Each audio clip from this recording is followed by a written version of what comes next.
આગામી લોકસભાની ચૂંટણીને લઈને આપણે સતત લોકોના અભિપ્રાય લેવાનો પ્રયાસ કરી રહ્યા છીએ।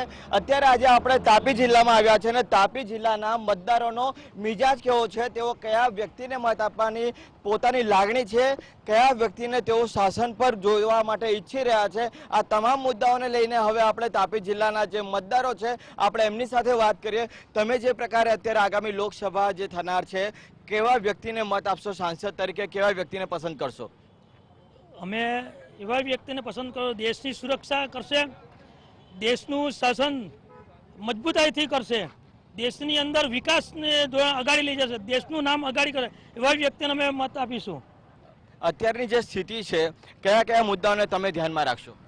ખાસ કરીને જે જોવા જાય તો આજથી 5-6 વર્ષ પહેલાં જે 26/11 મુંબઈમાં હુમલો થયેલો તેને ધ્યાનમાં લઈને કઈ કેટલા 178 કે 200ની આસપાસ આપણા યુવાનો કે યુવતીઓ શહીદ થયેલા।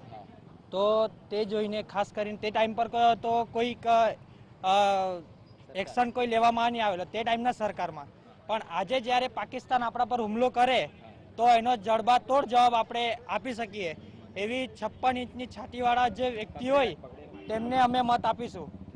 મસે તમે જે પ્રકારે અત્યારની સ્થિતિ છે, મહિલા તરીકે તમે કેવા વ્યક્તિને મત આપશો? મહિલા તરીકે આ જે મહિલાઓને બધી સુવિધા આપે છે, શિક્ષણમાં સુવિધા આપે છે, બધાને ગરીબ લોકોને લોન આપે છે, તેવા વ્યક્તિને અમે મત આપીશું। તમે વર્ષોથી જ્યારે મતદાન કરતા હોય છે, ઘણી બધી ઇલેક્શન વખતે તમે તમારો મત પણ આપ્યો હશે, આ વખતેની લોકસભામાં તમે કયા વ્યક્તિને મત આપશો?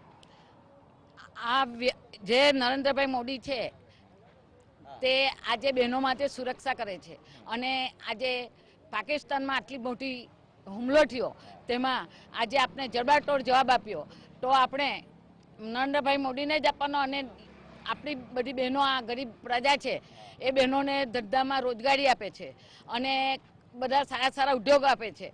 તો શિક્ષિત છોકરીઓને ભણાવવાનું, ગરીબોને ભણાવવાનું અને એમને પૈસા આપે છે, બધા લોન આપે છે અને કાના દેશની છોકરીઓ કાકા પહોંચી ગઈ, પાયલોટ બની ગઈ અને ભણાવવા માટે એટલું બધું કરે છે અને આપણે 36 ગજની છાતીવાળાને જ મત આપવો જોઈએ। તમે શું વિચારો છો જે પ્રકારે અત્યારની સ્થિતિ છે, કોને મત આપશો? કેવા વ્યક્તિને તમે તમારા વિસ્તારના સાંસદ તરીકે પસંદ કરશો? અમે અમારા વિસ્તારમાં આજે કોંગ્રેસે જે 60 વર્ષથી કર્યું નથી અને આજે જે નાના ગરીબોની નરેન્દ્રભાઈ મોદીએ જે ધ્યાન આપ્યું છે અને જે આયુષ્માન કાર્ડ છે અને આરોગ્યને લગતી ઘણી બધી સુવિધાઓ ગરીબ લોકોને ઘર સુધી પહોંચે એવી સુવિધાઓ આપી છે અને જે ગરીબ લોકો પાસે મકાનો નહીં હતા એમને મકાનની પણ સુવિધા આપી છે। એટલે એવા અવનવી યોજનાઓની સાથે ગરીબ લોકોને સંકળાયેલા છે એવા ભારતીય જનતા પાર્ટીને અમે નરેન્દ્રભાઈ મોદીને જ મત આપીશું। તમે શું વિચારો છો જે રીતે અત્યારે દેશની સ્થિતિ છે, આપણો જે આખો જિલ્લો છે તાપી જિલ્લો, એમાં કયા પ્રશ્નો છે કે જેને તમને એવું લાગે કે તમારો જે સાંસદ બને તે પ્રશ્નને વાચા આપે?